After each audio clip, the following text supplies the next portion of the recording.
नमस्कार दोस्तों, success point में आपका स्वागत है। तो संविधान में आज हम शुरू करते हैं पार्ट 15 भाग 15 जो चुनाव आयोग से संबंधित है। तो चुनाव आयोग में हम क्या पढ़ेंगे, कुछ राजनीतिक दल होंगे जैसे राष्ट्रीय स्तर के, राज्य स्तर के राजनीतिक दल, अन्य पार्टीज होंगी, उनके चुनाव चिन्ह, ये तमाम चीज़ें पढ़ी जाएंगी। इससे काफ़ी क्वेश्चन भी आता है और टॉपिक भी काफ़ी इंटरेस्टिंग है, कहीं ना कहीं हम उससे जुड़े रहते हैं। वो ना वोट डालते हैं, वोट कहाँ डाली गई और किसको क्या बताई खैर, तो इसमें हम क्या क्या टॉपिक पढ़ेंगे एक बार उनको लिख लेते हैं। देखना, एक तो भाग नंबर किस में आएगा, 15 में, है ना। और इसमें आर्टिकल कितने होंगे, 324 से और 329 तक आ जाएंगे। आर्टिकल 1 बाय 1 पढ़ेंगे इसमें, है ना। ज़्यादातर यही आता है कि चुनाव आयोग किस में दिया हुआ है, भाग नंबर 15, और ये आ जाएगा आर्टिकल नंबर 324। एक हम पढ़ेंगे जनप्रतिनिधि अधिनियम, कितने अधिनियम बने हुए हैं, अधिनियम। और एक आएगा इसमें चुनाव आयोग, चुनाव आयोग, डिलिमिटेशन कमीशन, परिसीमन आयोग, है ना। इनके कार्य क्या होते हैं, इसमें एक कमिश्नर होता है चुनाव आयोग का, इसको डीपली खैर करेंगे। और एक जैसे इलेक्ट्रॉनिक वोटिंग मशीन होती है, ईवीएम, क्वेश्चन है ईवीएम पर कितने बटन होते हैं, इसका पहला प्रयोग कहाँ पर किया गया था। चुनाव में जो इंक का प्रयोग करते हैं, इंक, है ना, इंक लगाते हैं, जैसे कौन सी उंगली पर लगाई जाती है, इंक में क्या होता है ना, वो बाद में किस में केमिकल रिएक्शन में चेंज होता है, वो तमाम चीज़ें। और एक आ जाएगा इसमें परिसीमन आयोग, इंक, और एक इससे संबंधित कुछ और भी आयोग बने हुए हैं, समितियां बनी हुई हैं, कुछ समिति जिन्होंने अपनी अपनी रिकमेंडेशन दी थी। क्वेश्चन आया ईएम का प्रयोग जब हुआ था, ईवीएम का, कौन सी समिति के आधार पर। तो ये चीज़ें हम डिस्कस करेंगे इनके बारे में। खैर, पार्ट नंबर 15, आर्टिकल नंबर ये आ जाएंगे 324 से और 329 तक, ठीक है जी। कौन सा अधिनियम है, तो इसके बारे में थोड़ी चर्चा करते हैं पहले। देखना, एक तो चुनाव आयोग एक संवैधानिक संस्था है। संवैधानिक का मतलब इसका संविधान में उल्लेख है, अनुच्छेद नंबर 324 से और 329 तक। क्वेश्चन आता है कि मतदाता दिवस कब मनाते हैं, मतदान दिवस, है ना। तो ये आ जाएगा 25 जनवरी प्रत्येक वर्ष मनाते हैं। वैसे 25 जनवरी सन 1950 को, यानी कि संविधान लागू होने से एक दिन पहले ही चुनाव आयोग की स्थापना की गई थी। निर्वाचन आयोग कहिए, चुनाव आयोग या इलेक्शन कमीशन, बात एक ही है ना। सुटेबल जो नाम होगा ज़्यादा वो निर्वाचन आयोग होगा इसका। तो एक दिन पहले स्थापना हुई थी, इसलिए हम प्रत्येक वर्ष 25 जनवरी को मनाते हैं। और ये इसमें कितने सदस्य होते हैं, प्रारंभ में तो एक सदस्य हुआ करता था, यानी कि चुनाव आयोग का एक अपना कमिश्नर होगा, आयुक्त, मुख्य चुनाव आयुक्त। लेकिन जब 61वां संविधान संशोधन हुआ था 1989 में, उसके बाद में ये 3 सदस्य किया गया था, एक प्लस अन्य, अन्य कितने होंगे, वो 2 होंगे। और एक परिसीमन आयोग होता है, डिलिमिटेशन कमीशन, ये इसके लिए काम करता है। चुनाव आयोग का जो अध्यक्ष होगा, यानी कि कमिश्नर होगा, हेड, उसकी योग्यताएं क्या होंगी, नियुक्ति कौन करेगा, कार्यकाल कितना होता है, तमाम इन चीज़ों के बारे में देखना।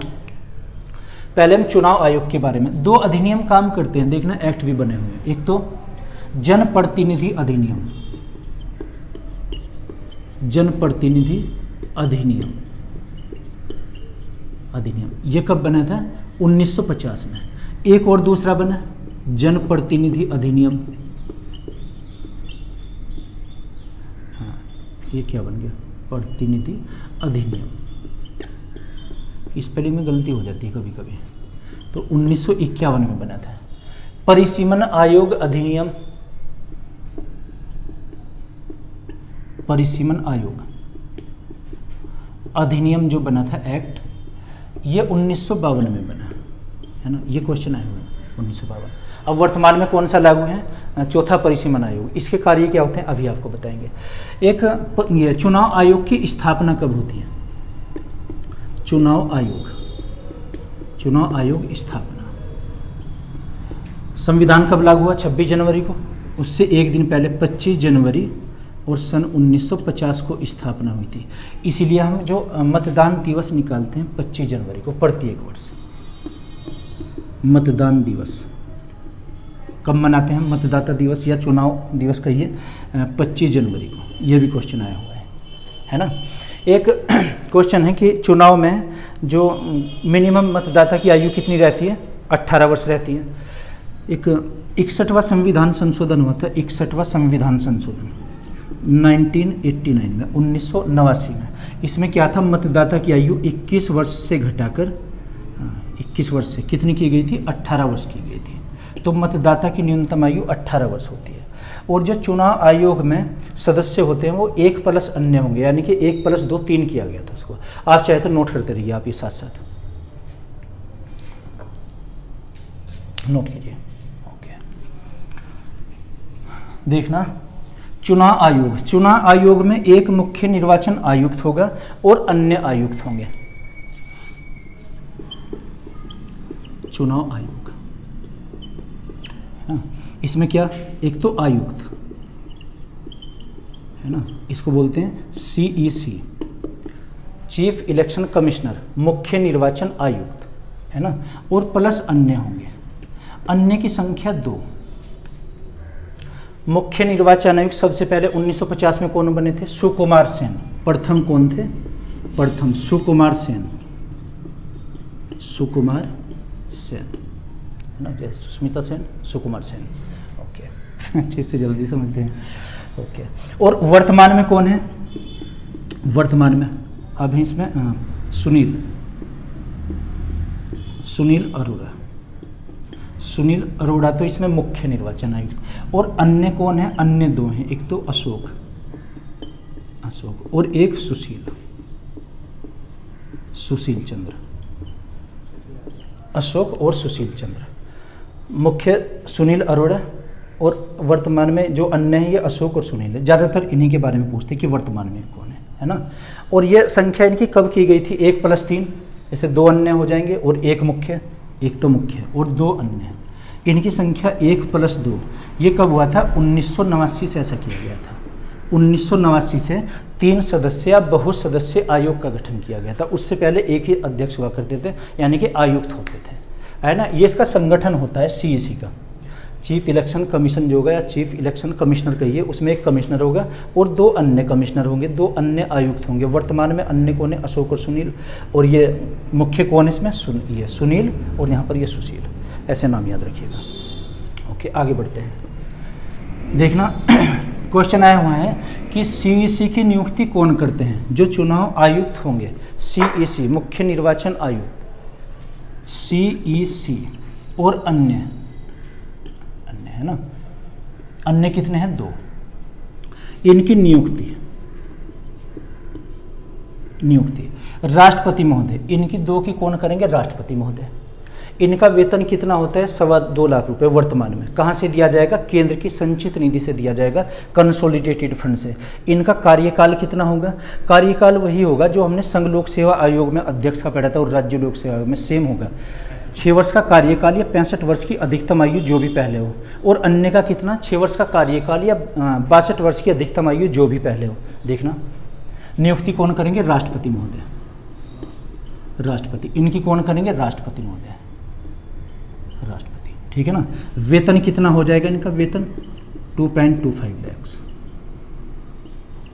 और ये भी 2.25 है ना, इतने लाख रुपए होता है। ओके, इसका वेतन, नियुक्ति वेतन, और एक आ जाएगा इसका कार्यकाल, टेनर। कार्यकाल इंपॉर्टेंट है, देखना। मुख्य निर्वाचन आयुक्त का 6 वर्ष का तो कार्यकाल, या तो 6 वर्ष की स्टैंडिंग, या 65 वर्ष की अधिकतम आयु, 65 वर्ष अधिकतम आयु जो भी पहले हो। इनका कितना हो जाएगा, 6 वर्ष का कार्यकाल या 62 वर्ष की अधिकतम आयु जो भी पहले हो, अधिकतम आयु जो भी पहले हो। देखना कार्यकाल 6 वर्ष और 65 वर्ष, इससे में क्या हुआ, जैसे वर्तमान में सुनील अरोड़ा है। अगर सुनील अरोड़ा जी की आयु 50 वर्ष है वर्तमान में, तो 50 में आप 6 वर्ष जोड़िए, ये 56 वर्ष तक कार्य करेंगे, जब तक इनकी आयु 56 वर्ष ना हो जाए, यानी कि पूरे 6 वर्षों तक, है ना। अगर आयु है उनकी मान लीजिए 63 वर्ष, अगर वर्तमान में CEC की आयु 63 वर्ष है, अब केवल ये 2 ही वर्ष कार्य करेंगे, चूंकि आयु 65 वर्ष हो जाएगी। 65 वर्ष की अधिकतम आयु या 6 वर्ष का कार्यकाल जो भी इनमें पहले हो वो उनकी रिटायरमेंट की एज मानी जाएगी। ऐसे ही यहाँ पर भी 6 वर्ष का कार्यकाल या 62 वर्ष की अधिकतम आयु। क्लियर है चीज़? Okay, understand. आगे बढ़ो। एक है ना कि क्या कार्यकाल से पूर्व भी पद से हटाया जा सकता है? हाँ, सिद्ध कदाचार के आधार पर या संविधान का अतिक्रमण करने पर, है ना, मुख्य निर्वाचन आयुक्त या अन्य आयुक्तों को पद से हटाया जा सकता है। पद से किस विधि से? वही महाभियोग की प्रक्रिया, जैसे सुप्रीम कोर्ट के न्यायाधीश को हटाते हैं, है ना। कार्यकाल से पूर्व भी पद से हटाना, पद से हटाना कौन सी अभी ये क्रिया है? महाभियोग। महाभियोग, इम्पीचमेंट, आर्टिकल नंबर 61 में पढ़ा था हमने, 61 में। महाभियोग की प्रक्रिया के द्वारा हटाया जा सकता है कार्यकाल से पूर्व भी, लेकिन वो सिद्ध कदाचार होना चाहिए। महाभियोग का अपना एक सिस्टम है, कब हटाया जाएगा? सिद्ध कदाचार, संविधान का अतिक्रमण, और वैसे सामान्य कार्यकाल 6 वर्ष या 65 वर्ष की अधिकतम आयु, यहाँ पर 6 और 62 वर्ष। ठीक है, क्लियर है चीज़? ओके, अब हम पढ़ते हैं कार्य क्या होंगे। कार्य खैर बहुत सारे हैं। एक परिसीमन आयोग के बारे में देखिए, ये भी आर्टिकल कर लेंगे इसमें। सब पहले प्रोसेस समझ लेते हैं इसका। देखना, परिसीमन आयोग, डिलिमिटेशन कमीशन।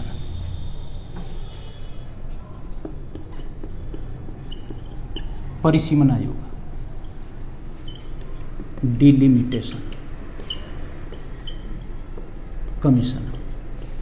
डिलिमिटेशन कमीशन क्या होगा? देखना, डिलिमिटेशन कमीशन, परिसीमन आयोग ये होगा कि जैसे कुछ वार्ड्स होते हैं या लोकसभा की सीटें या राज्यसभा की, कौन सा क्षेत्र किस लोकसभा सीट में अटैच करना है या वहाँ से निकालना है ना। आपने देखा होगा ऐसे कि जिला दूसरा है और उसमें कोई और क्षेत्र अटैच कर देंगे। हमारे यहाँ सहारनपुर में अगर देखें, मुजफ्फरनगर का कुछ क्षेत्र है, या फिर हमारे सहारनपुर का कुछ क्षेत्र मुजफ्फरनगर क्षेत्र में चला गया, वो परिसीमन आयोग वहाँ की लोकसभा सीट के साथ में है। जब किराना जो सीट पड़ेगी उसमें ऐसे डिस्ट्रीब्यूशन किया गया है। या आप देखते होंगे कहीं नगर पालिकाओं में कि पहले वहाँ पर 20 वार्ड थे, फिर 25 हुए, फिर 26 हुए, बाद में फिर 25 हुए।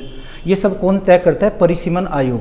ये प्रत्येक 10वें वर्ष बाद गठित किया जाता है, यानी कि जब जनगणना होगी तब ये सेटल करता है क्षेत्रों को, है ना। और जो ये अपनी रिपोर्ट पेश करता है परिसीमन आयोग, इसे किसी न्यायालय में चैलेंज नहीं किया जा सकता, न्यायालय में वाद नहीं किया जा सकता इसको लेकर, या इसने जो अपनी रिपोर्ट पेश की है ना सरकार को, उसे संसद में या राज्यों के विधान मंडलों में संशोधन के लिए प्रस्तुत नहीं किया जाएगा।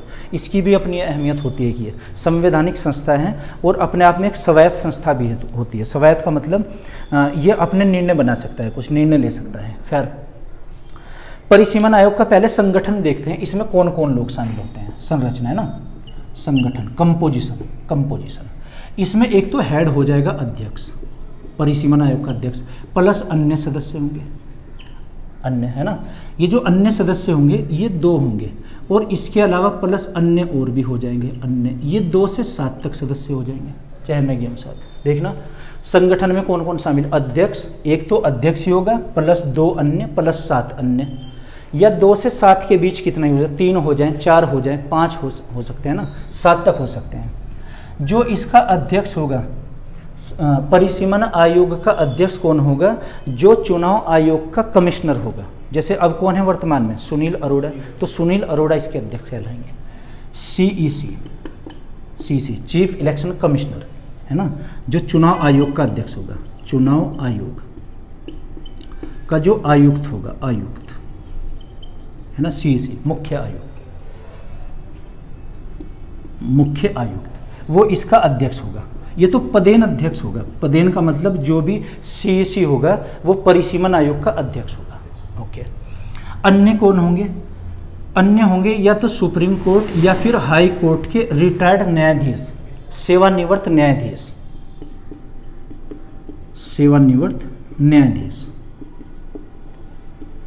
किस हाई कोर्ट के? किसी के भी हो जाए, या तो वो सुप्रीम कोर्ट के होंगे या हाई कोर्ट के। वो कितने हो जाएंगे? अन्य 2। प्लस ये जो 2 से 7 तक है, ये किसी भी राज्य के, राज्य संबंधित, या तो ये MLA होंगे या फिर MLC होंगे या फिर ये MP होंगे। इनकी योग्यता रखते हों, बल्कि सेवानिवृत्त कहिए, है ना, अवकाश प्राप्त, कोई भूतपूर्व MLA, है ना, या फॉर्मर MLC, फॉर्मर MP बन जाए, भूतपूर्व MLA हो सकते हैं जो उसकी हैसियत रखता है, समझ गया ना कंपोजिशन में क्या क्या होता है। तो ये अध्यक्ष एक हो जाएगा, 2 अन्य हो जाएंगे और 2 से 7 तक ही हो जाएंगे। ये परिसीमन आयोग, परिसीमन आयोग का कार्य क्या होता है, कार्य हो जाएगा इनका कि ये डिलिमिशन करता है किसी भी क्षेत्र को कि कौन सा क्षेत्र किस में अटैच करना है, ठीक है ना। अब वर्तमान में चल रहा है, 2002 में गठन हुआ था, उसने अपनी रिपोर्ट एज इट दी है कि जो उसके बाद में जनगणना हुई थी 2011 में, उसमें 2001 के ही आंकड़े रखे गए हैं, ठीक है ना। और जो इलेक्शन होता है 1971 की जनगणना को आधार मानते हुए। ओके, आगे बढ़ते हैं। देखना अब हम इसमें करते हैं, एक राजनीतिक पार्टियां होती हैं, जैसे एक केंद्रीय होती हैं राष्ट्रीय राजनीतिक दल और राज्यों के राजनीतिक दल और अन्य भी होता है। वैसे तो 3 प्रकार की राजनीतिक पार्टियां होंगी, राष्ट्रीय स्तर की पार्टी, राज्य स्तर की राजनीतिक दल या पार्टी और एक स्थानीय कहिए आपको या निर्दलीय कहिए। इसमें संख्या नहीं पूछी गई कि कितने प्रकार की होती है। हाँ, ये आता है क्वेश्चन कि निम्नलिखित में से कौन सा राष्ट्रीय राजनीतिक दल है। तो राष्ट्रीय राजनीतिक दल की मान्यता कब मिलेगी, उनको चुनाव चिन्ह कौन देता है, उनकी जमानत राशि कितनी जमा होती है और राज्यों को मान्यता कौन देता है, चुनाव चिन्ह, और उनका दर्जा कौन छीनता है, ठीक है ना। तो इस चीज़ को करते हैं, ये आप नोट कीजिए। देखना अब हम करते हैं राजनीतिक दल, है ना, फिर आर्टिकल वाइज कर लेंगे इसको। तो अभी प्रोसेस समझते हैं इसका। खैर,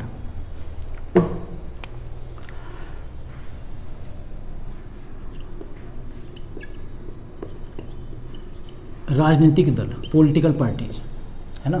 राजनीतिक दल 2 प्रकार के, एक तो आप समझिए राज्य स्तरीय, राज्य स्तरीय दल, स्टेट लेवल, और एक होते हैं इसमें राष्ट्रीय राजनीतिक दल या राष्ट्रीय स्तर के। तो पहले हम करते हैं राज्य स्तर के दल। कोई भी जैसे पार्टी है वो राज्य स्तर की, वर्तमान में 2020 में 52 पार्टियों को मान्यता मिली हुई है, 52 को। और जो राष्ट्रीय स्तर की 8 पार्टी हैं, ये बहुत इंपॉर्टेंट है। ये जो 8 पार्टी है ना, 8 पार्टीज, इनका चुनाव चिन्ह भी, इनका हेड प्रमुख कौन की, इनकी स्थापना कहाँ कब हुई थी, इनका मुख्यालय कहाँ है, वो तमाम चीज़ों के बारे में चर्चा करेंगे। तो पहले हम क्या करते हैं, राज्य स्तरीय पार्टी। राज्य स्तरीय पार्टी कब होती है कोई, इसकी 4 कंडीशन होती हैं। 4 कंडीशन क्या, पहली कंडीशन ध्यान से समझना आप, ये देखना कोई भी राजनीतिक पार्टी राज्य स्तर की कब होगी, पहले वो राज्य स्तर की बनेगी, बाद में फिर राष्ट्रीय स्तर की। राज्य स्तर की कब, किसी भी आम चुनाव में। देखना चुनाव 3 प्रकार के होते हैं, आम चुनाव, मध्यावधि चुनाव और उपचुनाव, general election, mid term election और बाई इलेक्शन। ये आम चुनाव क्या होते हैं, जो अपनी निर्धारित अवधि पर होते हैं, 5 साल के लिए होते हैं। मान लीजिए 2020 में हुए, अगले चुनाव 2025 में होंगे, है ना, ये तो आम चुनाव हुए। मध्यावधि चुनाव क्या होंगे, अगर किसी कारण से सरकार गिर जाती है, अविश्वास प्रस्ताव के द्वारा, कुछ भी हो सकता है ट्रेजिडिकल, सरकार अगर पूरी की पूरी गिरती है, तो नए जो इलेक्शन होंगे वो मध्यावधि चुनाव होंगे, मिड टर्म इलेक्शन। ये भी पूरे 5 वर्ष के लिए होते हैं। और एक होते हैं बाई इलेक्शन। बाई इलेक्शन को क्या कहेंगे हम, उपचुनाव। उपचुनाव ये होगा किसी भी सीट विशेष के लिए, कोई सीट है उसमें कुछ भी ट्रेजिडिकल हुआ, मान लो वहाँ पर इस्तीफा दे दिया या कुछ भी मिस हैपनिंग हो सकती है, सीट खाली हुई वहाँ की, है ना, उस पर जो इलेक्शन होंगे, आगामी 6 महीने के अंदर इलेक्शन होंगे और इनका कार्यकाल शेष बची हुई अवधि होगा।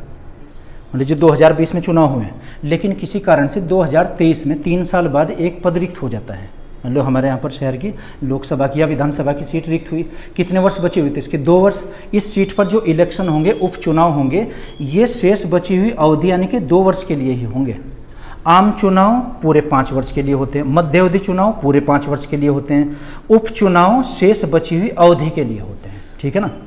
तो खैर हम पढ़ रहे हैं राज्य स्तर की पार्टी। राज्य स्तर की पार्टी कब क्या होगी, किसी भी आम चुनाव में, या तो लोकसभा के चुनाव है या विधानसभा के चुनाव है, किसी भी आम चुनाव में उस पार्टी ने कुल वैध मतों का 6% वोट प्राप्त किए हों, प्लस उसके साथ साथ उसमें 2 MLA की सीट भी होनी चाहिए उसके पास, उसके 2 MLA बनने चाहिए, यानी कि विधानसभा की 2 सीटों पर विजय प्राप्त की हो, या तो ये कंडीशन, या एक और है दूसरी, या करके किसी भी आम चुनाव में उनमें कुल वैध मतों का 8% वोट प्राप्त किए, टोटल का। मान लीजिए इंडिया में 1 करोड़ वोट पड़े हैं, 1 करोड़ का 8% कितना हुआ, 8 लाख वोट होनी चाहिए। भले उसका MP MLA कोई बना है, इससे मतलब नहीं है ना। टोटल वैध मतों का, वैध क्या होते हैं, वैलिड वोट्स क्या होते हैं, जैसे अगर 100 वोट की बात करते हैं, 100 वोट डली हमारे शहर में, इसमें से 5 वोट रद्द होगी, कैंसिल होगी, किसी ने ने 2 जगह मोहर लगा दी या कुछ भी हो गया, ये इलेक्ट्रॉनिक वोटिंग मशीन में बटन दबा दिया, गलत हो गया, तो उसमें 5 वोट कैंसिल हुई, रद्द हो चुकी हो, तो कितने बचे 95।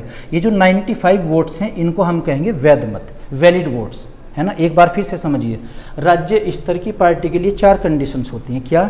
नंबर 1, किसी भी आम चुनाव में उसे कुल वैध मतों का 6% वोट प्राप्त हुई हो प्लस 2 MLA की सीट उसने जीती हो, एक तो ये कंडीशन। दूसरी क्या? उसने किसी भी आम चुनाव में कुल वैध मतों का 8% वोट प्राप्त किए हों, 8% वैलिड वोट्स, ठीक है ना। नंबर 3, तीसरी कंडीशन ये है, किसी भी विधानसभा चुनाव में कुल सदस्यों की संख्या का 3% सीट प्राप्त किए हों या 3 सीट प्राप्त किए हों जो भी अधिकतम हो इसमें। अभी बोर्ड पर आपको समझाएंगे कैलकुलेशन। नंबर 4, एक ये होता है किसी भी चुनाव में, कौन से? लोकसभा चुनाव में, किसी भी लोकसभा चुनाव में प्रत्येक 25 सीट पर 1 सीट प्राप्त की हो उसने। 25 सीट का मतलब क्या हुआ? 25 पर 1 यानी कि 1/25% में निकालना, 1/25 गुना 100 4% निकलता है, यानी कि 4% सीट प्राप्त की हो उसने, है ना। ये 4 कंडीशंस होती हैं। देखिए आप एक बार, राज्य स्तर की पार्टी कब बनेगी? नंबर 1 कंडीशन, किसी आम चुनाव में, किसी आम चुनाव में। आम चुनाव का मतलब वो या तो संसद का चुनाव है, संसद, या फिर विधानसभा, विधानसभा शॉर्ट में लिख दिया विधानसभा, विधानसभा चुनाव में, है ना। कितने? 6% वैध मत प्राप्त हुए हैं।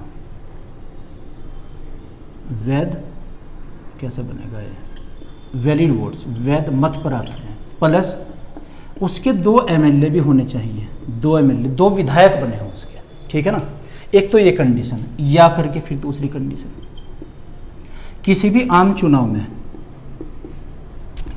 आम चुनाव में उसे 8% वैध मत मिले हों, वैध मत, वैलिड वोट्स, है ना।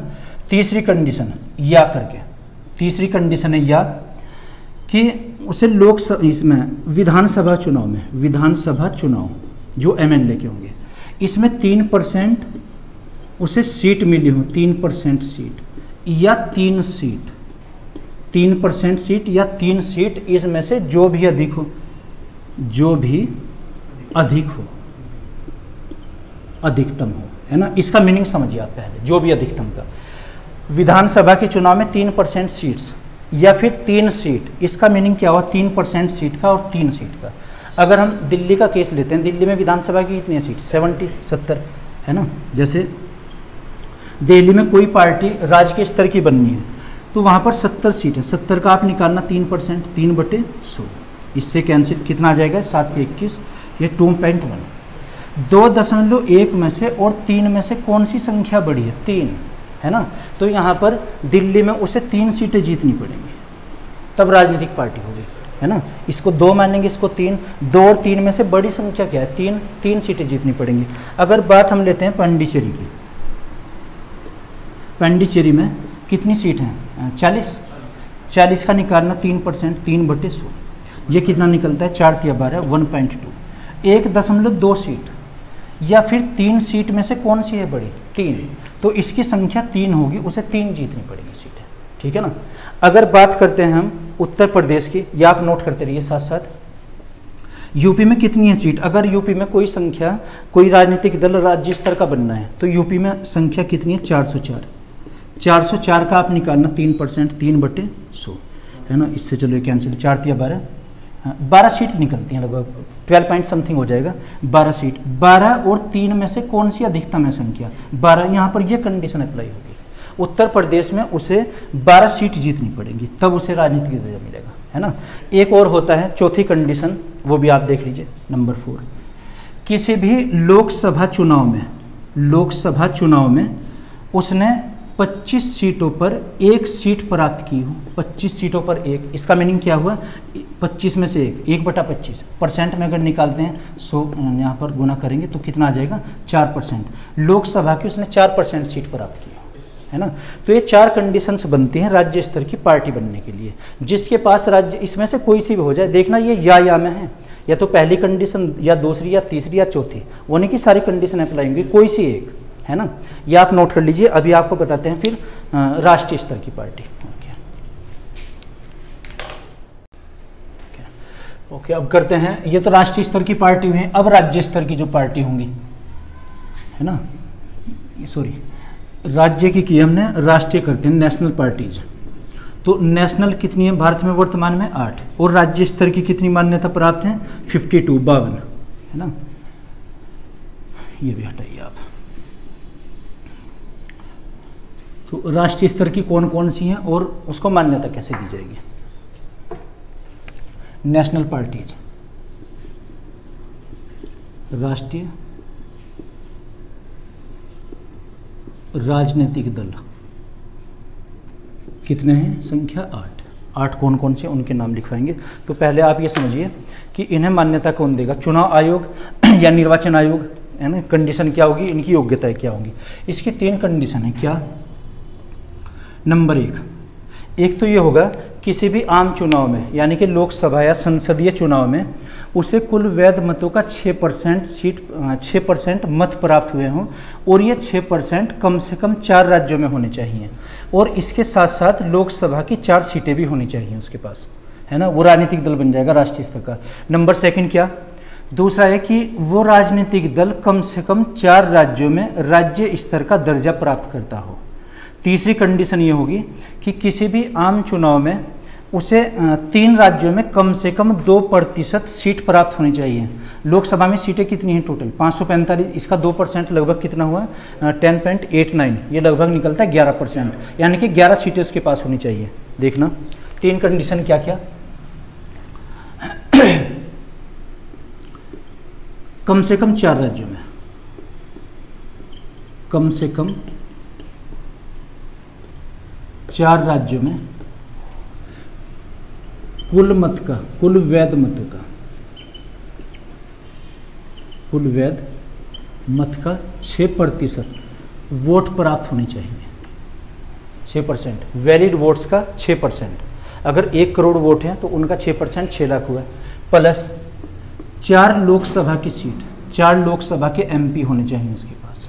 ये कंडीशन, एक तो ये कंडीशन कम से कम 4 राज्यों में, कम से कम का मतलब हुआ 4 से ज़्यादा ही होने चाहिए, एटलीस्ट 4 स्टेट्स, या कहिए मोर देन 4 स्टेट्स, कम से कम 4 राज्यों में कुल वैध मतों का 6% वोट, प्लस इसके साथ साथ 4 लोकसभा के MP होने चाहिए, ये आम चुनाव में। या करके एक और कंडीशन दूसरी, वो क्या है, सेकंड कंडीशन, वो 4 राज्यों में, कम से कम 4 राज्यों में राज्य स्तर की पार्टी होनी चाहिए, राज्य स्तरीय दल होना चाहिए, है ना। ये उसके पास, ये दूसरी कंडीशन। तीसरी कंडीशन क्या है, या करके, या नंबर 3, लोकसभा के इलेक्शन में, है ना, कम से कम 3 राज्यों में, कम से कम 3 राज्यों में उसने 2% सीट प्राप्त की हो, लोकसभा की 2% सीट। लोकसभा की 2% कितनी होंगी, देखना, जैसे लोकसभा में कितनी है 545, है ना, 545, इसका अगर निकालते हैं हम 2%, 2/100, ये लगभग ऐसे निकलता है 10.89%, हाँ 89, है ना। इसे 11 सीट में, 11 सीट उसने प्राप्त की हो, है ना। तो 3 कंडीशन क्या, कम से कम 4 राज्यों में कुल वैध मतों का 6% प्लस 4 लोकसभा की सीटें, या करके कम से कम 4 राज्यों में राज्य स्तर का दर्जा होना चाहिए। तीसरी कंडीशन है लोकसभा चुनाव में कम से कम 3 राज्यों में, या कहिए 3 से अधिक राज्यों में उसने 2% सीट प्राप्त की हों। 545 का 2% सीट का मतलब 11 सीटें होनी चाहिए उसके पास, वो राष्ट्रीय स्तर की हो जाएगी। तो क्वेश्चन है कि वर्तमान में राष्ट्रीय स्तर की पार्टी कितनी है, वो बनी है 8 कौन कौन सी है, उनके चिन्ह भी आपको लिखवाएंगे और स्थापना वर्ष भी लिखवाएंगे, ये आप नोट करते रहिए साथ साथ। ओके, तो देखना कौन कौन सी है, इसको ऐसे नाम याद रखिए। 8 पार्टी कौन सी, बीजेपी, BSP, कांग्रेस और शरद पवार वाली कांग्रेस, और ममता बनर्जी की तृणमूल कांग्रेस, और एक आ जाएगी इसमें, एक नई पार्टी बनी है NPP, national people party, PS Sangma ने जो बनाई थी, और 2 पार्टी हो जाएंगी communist party of India, CPI और CPIM, तो 8 होंगी। बीजेपी, BSP, कांग्रेस सोनिया गांधी वाली, कांग्रेस शरद पवार की, और कांग्रेस ममता बनर्जी की तृणमूल कांग्रेस, अभी नाम लिखवाएंगे। और एक PS संगमा की नई पार्टी है ना, NPP के नाम से, और एक बनेगी CPI और एक CPIM, 8 पार्टीज हुई। कौन कौन सी, BJP, BSP, Congress, Indian national Congress Sonia Gandhi वाली, एक है, ये आ जाएगी all India Trinamool Congress, AITC, Trinamool Congress Mamata Banerjee की, और एक नेशनलिस्ट कांग्रेस पार्टी NCP, और एक NPP national people party, CPI communist party of India, और CPIM मार्क्सवादी है ना, कम्युनिस्ट पार्टी ऑफ इंडिया। तो ये पार्टी कितनी है? 8 पार्टियां हैं, 3 4 5 7 8। इनके बारे में आप देखिए। स्थापना कब हुई थी बीजेपी की? 1980 में। BSP की स्थापना 1984 में। INC की सन 1885, वही ह्यूम, एलन ऑक्टेवियन ह्यूम है ना, ये तो कांग्रेस का पूरा चैप्टर पढ़ा जाएगा इतिहास में। एटक की स्थापना, एटक ये तृणमूल कांग्रेस है, 1998 शायद, ये 97 98 है, मेरा कंफर्म नहीं है।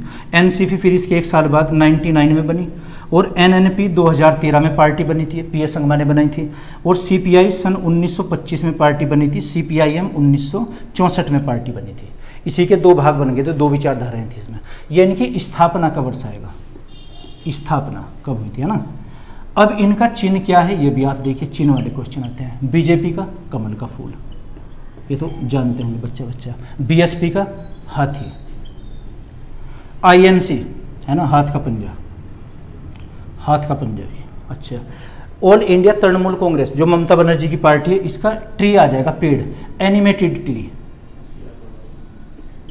पेड़ एनिमेटेड है वो, है ना, जैसे कार्टून टाइप में होते हैं।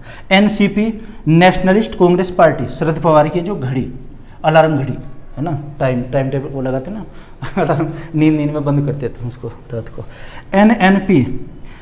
NNP नेशनल पीपल पार्टी, इसका क्या है? बुक, किताब एक, इसका चिन्ह है बुक। CPI का हो जाएगा एक तो हसिया मतलब गेहूं काटने वाली दंती टाइप में, हाँ, हसिया, और गेहूं की बाली, कौन? गेहूं की बाली है ना, बाली वो होती है जो उसको बाली बोलते हैं ना, कभी वो समझे काली का भाई बाली। CPI मार्ची, इसका आ जाएगा हसिया और हथौड़ा,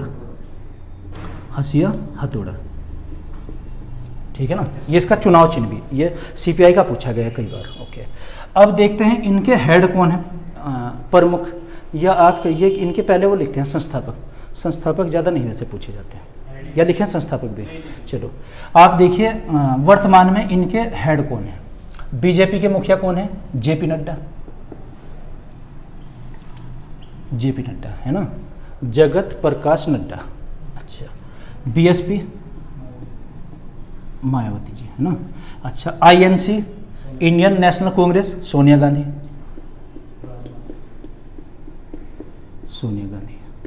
ना। और एटक ऑल इंडिया तृणमूल कांग्रेस, ममता बनर्जी। अच्छा जी, और NCP nationalist Congress party, Sharad Pawar. अच्छा जी, NPP जिसका चुनाव चिन्ह किताब है, पुस्तक, बुक, इसके कौन है?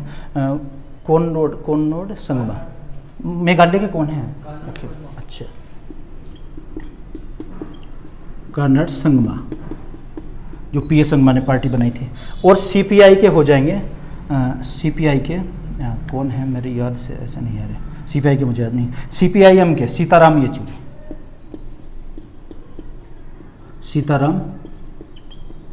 येचुरी। अच्छा, इसके वो हैं D राजा, ठीक है जी।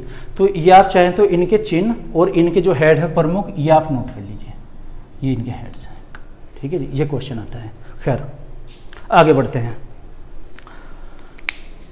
अब हम करते हैं कि इसमें आर्टिकल वाइज आ जाएगा, किस आर्टिकल में क्या है, फिर चुनाव चिन्ह, उसके बारे में, इलेक्ट्रॉनिक वोटिंग मशीन के और इंक के बारे में भी आपको लिखवाएंगे।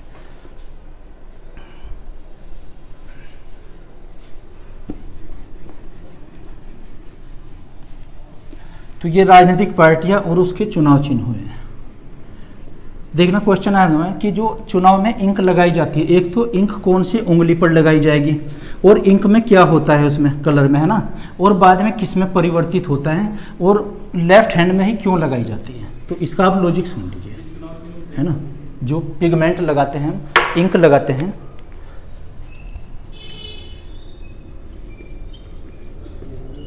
पोलिंग इंक, है ना।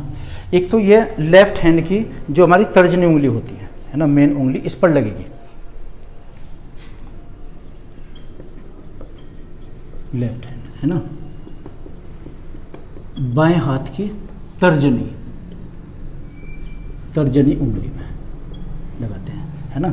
उसमें केमिकल क्या होता है, सिल्वर नाइट्रेट, जो बाद में ऑक्सीडाइज होकर, जैसे उंगली पर कुछ भी वायु जैसे होगी ना संपर्क में, ऑक्सीडेशन होगा, ऑक्सीकरण की क्रिया, उसमें फिर ये सिल्वर क्लोराइड में परिवर्तित हो जाती है, जिसकी फिर वैलिडिटी बढ़ जाती है, यानी कि 5 से 7 दिनों तक डार्क रहती है वो। बाएं हाथ की तर्जनी उंगली पर लगाई जाएगी, है ना। और रसायन कौन सा होता है इसमें, रसायन हो जाएगा इसमें सिल्वर नाइट्रेट, सिल्वर नाइट्रेट, जो बाद में किस में परिवर्तित होगा, सिल्वर क्लोराइड में, सिल्वर क्लोराइड, ठीक है ना। तो सिल्वर क्लोराइड इसलिए चूंकि ऑक्सीडेशन की क्रिया होगी। लेफ्ट हैंड में इसलिए लगाते हैं चूंकि जैसे हम भोजन करते हैं, कुछ लोग जो हाथ से खाते हैं, तो इसमें जब भोजन करेंगे इस उंगली का रोल कम रहता है और बाहर की तरफ वो लगती है, ताकि ये उंगली अंदर ना चली जाए, मुंह में ना चली जाए, ना, क्योंकि रसायन होता है इसमें सिल्वर, तो रिएक्शन भी हो सकती है कभी कभी। तो ये पोलिंग इंक होती है। तो इंक कहाँ पर बनती है, एक मैसूर पेंटर्स के नाम से, पेंट्स कंपनी कौन सी बनाती है, मैसूर पेंट्स लिमिटेड, ये कंपनी ये इंक बनाएगी, कर्नाटक में बनती है, यानी कि कर्नाटक, मैसूर पेंट्स के नाम से है कंपनी, उसमें ये इंक बनेगी। पहले तो विदेशों से आयात करते थे, एक बार हमने इजराइल से आयात की थी।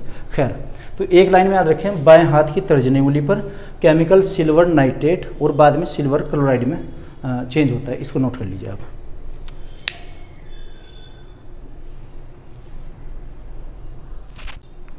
तो ये हुआ है पोलिंग इंक। अब बात करते हैं ईवीएम की, इलेक्ट्रॉनिक वोटिंग मशीन, और वीवीपीएटी, है ना, जो एक कन्फर्मेशन स्लिप मिलने लगी है वहाँ से, चुनाव आयोग की तरफ से। देखना ईवीएम के बारे में, electronic voting machine, EVM full form क्या हो जाएगी, electronic voting machine. Electronic voting machine, question आता है इसका सबसे पहले प्रयोग कब किया गया था, सन 1982 में सबसे पहले जो प्रयोग था केरल की विधानसभा की थरूर सीट से था, थरूर सीट है वहाँ पर। और उसके बाद में जो एक्सपेरिमेंटल और किया था ये मध्य प्रदेश, दिल्ली और उसमें राजस्थान में हुआ था, ये 1998 में हुआ था। सन 1999 में पूरी विधानसभा सीट के लिए गोवा में प्रयोग किया गया था।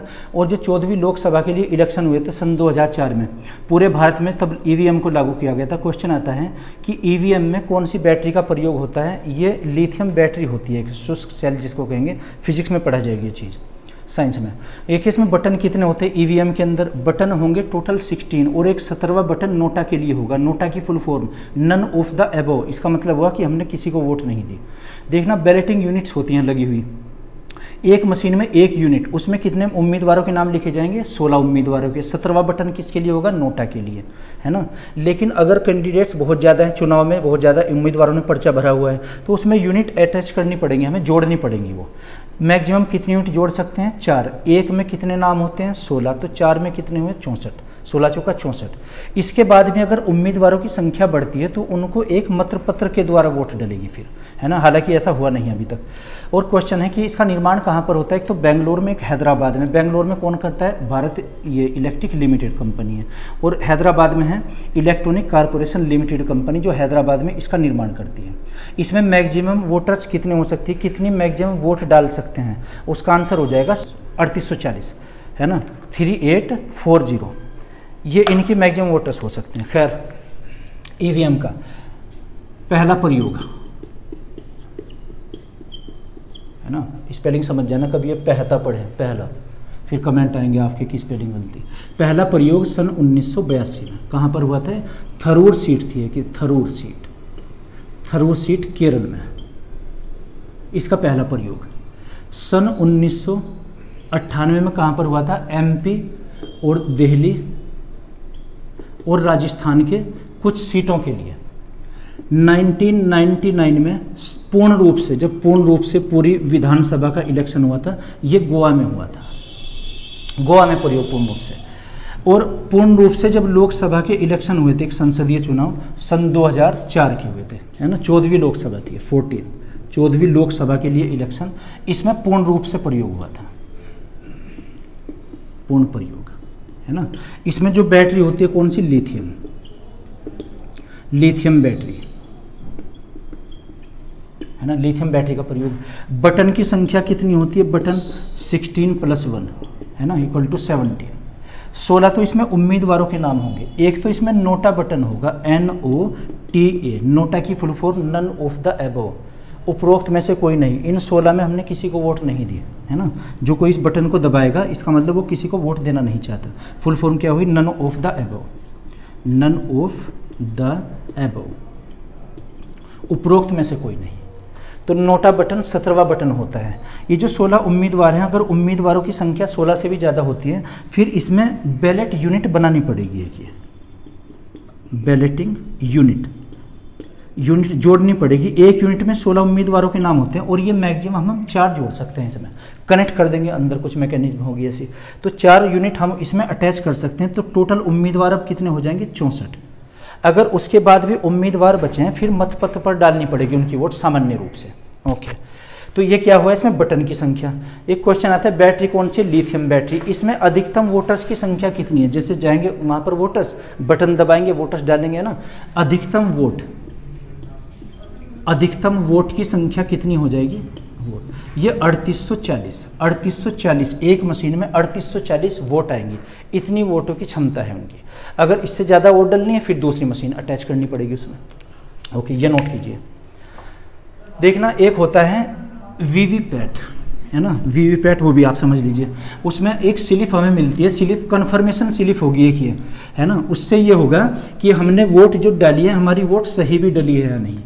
हालांकि ये प्राइवेसी का मामला है एक, इसे हम क्या कहेंगे, वीवीपैट, VVPAT, फुल फॉर्म क्या हुई, voter verified papers auditing trial, voter verified paper audit trial, TRIAL, ये इसकी फुल फॉर्म है। ये हुआ वीवीपैट की फुल फॉर्म। देखना वीवीपैट का प्रयोग कहाँ पर किया गया था। एक तो इसके लिए जो समिति बनी थी, समिति के अध्यक्ष थे PV इंद्रासन। ये IIT मुंबई के हुआ करते थे, IIT मुंबई के महानिदेशक थे। इनकी अध्यक्षता में समिति गठित की गई। तो इन्होंने रिकमेंड किया था कि कन्फर्मेशन एक स्लिप होनी चाहिए, वोटर्स को पता लगना चाहिए कि हमारी वोट सही गई है ना। तो कन्फर्मेशन स्लिप का सबसे पहले प्रयोग कहाँ किया गया था, सन 2017 में। एक तो जम्मू कश्मीर की लद्दाख सीट में हुआ था और एक हुआ था केरल में। एक राज्य और था, मुझे उसका नाम पता नहीं है ना। इस पर क्या होता है, जो स्लिप वहाँ से आएगी, इस पर स्लिप पर कुछ, एक तो उम्मीदवार का नाम होगा लिखा हुआ, उम्मीदवार की हमने वोट किसे दिए हैं। एक वहाँ पर उसका चिन्ह होगा, चुनाव चिन्ह, है ना। और एक वहाँ पर उसकी संख्या कि जो हमने वोट डाली है, इसकी क्रम संख्या क्या है, क्रमवार। तो ये इस पर चीज़ें होंगी लिखी हुई। आपको याद रखना है कि इसका पहला प्रयोग कब किया गया था, 2017 में। इसकी फुल फॉर्म क्या होती है, ओके, नोट करते रहिए आप ये। तो इलेक्ट्रॉनिक वोटिंग मशीन हुई और ये वीवीपैट के बारे में। अच्छा, एक आप देखिए, जनप्रतिनिधि अधिनियम बना था। जनप्रतिनिधि अधिनियम में एक तो 1950 में, एक 51 में बना और एक 2009 में उसी को संशोधित किया गया था। जनप्रतिनिधि संशोधित अधिनियम ये कब बना, 2009 में। इसमें क्या किया गया था कि अगर कोई उम्मीदवार चुनाव के दौरान राष्ट्रीय ध्वज का गलत प्रयोग करता है तो उस पर यह एक्ट लग सकता है और उसे आगामी 6 वर्षों के लिए चुनाव लड़ने से रोका जा सकता है। एक तो ये, और इसमें नई जमानत धनराशि होती है जो लोकसभा के चुनाव के लिए और इसके विधानसभा के लिए, वो क्या थी, सामान्य वर्ग के लिए 25,000, SC/ST के लिए वो 12,000 थी, विधानसभा के लिए 10,000 और 11,000 और 5,000। देखना, जनप्रतिनिधि संशोधित अधिनियम, इसमें एक तो जो राष्ट्रीय ध्वज का अगर गलत प्रयोग कोई करेगा, है ना, मिसयूज अगर किया है, तो क्या होगी, इसे 6 वर्ष तक की सज़ा मिलेगी। 6 वर्ष वो चुनाव नहीं लड़ सकता, चुनाव पर रोक लग जाएगी उसके लिए। और एक था इसमें जमानत की धनराशि, जमानत धनराशि। जमानत धनराशि कितनी? लोकसभा चुनाव के लिए और विधानसभा चुनाव के लिए। ये सामान्य वर्ग, सामान्य, और ये SC या फिर ST के लिए। सामान्य वर्ग के लिए लोकसभा के लिए 25,000 रुपये की धनराशि जमानत के रूप में वहाँ पर जमा करनी पड़ेगी, और SC ST के लिए ये धनराशि 12,000 रुपये है। और इसके लिए विधानसभा के लिए हो जाएगी 11,000 और ये 5,000, ये होती है धनराशि, है ना। तो ये नया एक्ट वो बना हुआ है जनप्रतिनिधि अधिनियम। पहले कब बना था? 1950 में। दूसरा कब बना? 1951 में। संशोधित कब बना हुआ है? 2009 में। अच्छा, अब बात करते हैं कि जो इसके आर्टिकल्स हैं कहाँ से कहाँ तक आएंगे। अब जो हमने चीज़ें पढ़ी हैं इन्हें हम आर्टिकल वाइज लिखते हैं। हालांकि आपको टाइटल याद रखना है, बस 324 एक ही आर्टिकल केवल। भाग नंबर कौन सा आ जाएगा? भाग नंबर 15, और आर्टिकल 324 से और 329 तक। तो 324, 325, 26, 327, 328, 329, इसमें क्या आएगा? 324 में दिया है कि जो चुनाव आयोग होगा, चुनाव आयोग चुनाव का अधीक्षण, प्रबंधन और निर्देशन करेगा और नियंत्रित करेगा। चुनाव आयोग ही करेगा सबको, यानी कि डील। चुनाव कौन कराएगा? चुनाव आयोग, इलेक्शन कमीशन। लेकिन जो राज्य के होते हैं पंचायती इलेक्शन, वहाँ पर चुनाव की जो उद्घोषणा करते हैं कि कब होना है, कितने चरणों में होना है, ये राज्य सरकार करती है, केवल पंचायती राज के लिए है वो, है ना। 25 में आ जाएगा कि जो नामावली तैयार होती है, यानी कि वोटर लिस्ट में किसी भी व्यक्ति को धर्म, जाति, मूल वंश या स्थान के आधार पर उससे वंचित नहीं रखा जा सकता, है ना, उसका नाम वोटर लिस्ट में। 26 में है कि जनप्रतिनिधि अधिनियम के द्वारा वयस्क मताधिकार के आधार पर इलेक्शन होता है, यानी कि जिसकी आयु 18 वर्ष से प्लस है और जिसका नाम वोटर लिस्ट में है। 27 में आ जाएगा विधानसभा के चुनाव पर नियंत्रण। 28 में विधानसभा और लोकसभा के जो इलेक्शन होंगे उसमें लोकसभा की शक्तियाँ कितनी होंगी, यानी कि संसद की शक्तियाँ। और 29 में आ जाएगा 329 में कि अगर चुनाव को लेकर कोई विवाद होता है उसका निपटारा चुनाव आयोग ही करेगा, जब तक वो राष्ट्रपति या उपराष्ट्रपति से संबंधित चुनाव ना हो, है ना। इनका निपटारा सुप्रीम कोर्ट करता है। ओके, चुनाव आयोग क्या करता है? चुनाव का अधीक्षण, है ना, सुपरिंटेंडेंट जिसको बोलते हैं, और एक निर्देश देगा, निर्देशन, अधीक्षण और एक नियंत्रण। ये कौन करेगा? कंट्रोलिंग चुनाव आयोग। ओके, टाइटल याद रखिए बस। इसमें है वोटर लिस्ट में नाम, वोटर लिस्ट, नामावली, निर्वाचन नामावली जिसको कहेंगे वोटर लिस्ट। इसमें किसी भी व्यक्ति को वंचित नहीं किया जा सकता जब तक सरकार उस पर रोक न लगाए, या तो बैंक का दिवालिया है या मानसिक रूप से विकृत हो गया, तब तक नाम निकाला जा सकता है उसमें वोटर लिस्ट। या तो धर्म, जाति के आधार पर, धर्म, जाति या लिंग, है ना, या उसका वंश या जन्म स्थान के आधार पर नामावली में कोई भेदभाव नहीं करेगी। नामावली में नाम लिखने से वंचित नहीं किया जा सकता इनके आधार पर। ओके, 326 में क्या है? वयस्क मताधिकार। वयस्क मताधिकार कब? जिसकी आयु 18 प्लस होगी, 18 वर्ष वयस्क मताधिकारी कहलाएंगे। ऐसा कब हुआ था? ये 61वां संविधान संशोधन है। 61वां संविधान संशोधन 1989 में हुआ था। मतदाता की आयु 21 वर्ष से घटाकर 18 वर्ष की गई थी, ठीक है ना। ये वयस्क मताधिकार के आधार पर चुनाव। 327 में और 28 में आ जाएंगे चुनाव से संबंधित, चाहे लोकसभा के चुनाव हैं या फिर विधानसभा के चुनाव हैं, तो संसद की शक्तियाँ, है ना, इसमें भी लगभग यही आ जाएगा। 329 में चुनाव से संबंधित विवादों का निपटारा केवल और केवल चुनाव आयोग करेगा, लेकिन अगर राष्ट्रपति या उपराष्ट्रपति से संबंधित विवाद है वो सुप्रीम कोर्ट करेगा। चुनाव संबंधी विवाद कौन करेगा? चुनाव आयोग। विवादों का निपटारा, है ना, निपटारा। लेकिन अगर वो चुनाव राष्ट्रपति या उपराष्ट्रपति से संबंधित है, ये कौन करेगा? सुप्रीम कोर्ट करता है। तो ये हमने आर्टिकल, ये भाग नंबर 15 में है और ये इसमें लिखा हुआ है। आपको सिर्फ एक ही आर्टिकल 324 ये याद करना है। इससे संबंधित अगर कुछ और भी क्वेश्चंस होते हैं तो कमेंट बॉक्स में आप लिख कर बताइएगा। वैसे तो बताने को और भी है, वीडियो बहुत बड़ी हो जाएगी और इसकी एक वीडियो हम ये डालेंगे। अब तक जो विभिन्न परीक्षाओं में पूछे गए क्वेश्चंस हैं उनसे संबंधित एक वीडियो भी अपलोड करेंगे। Okay, thank you.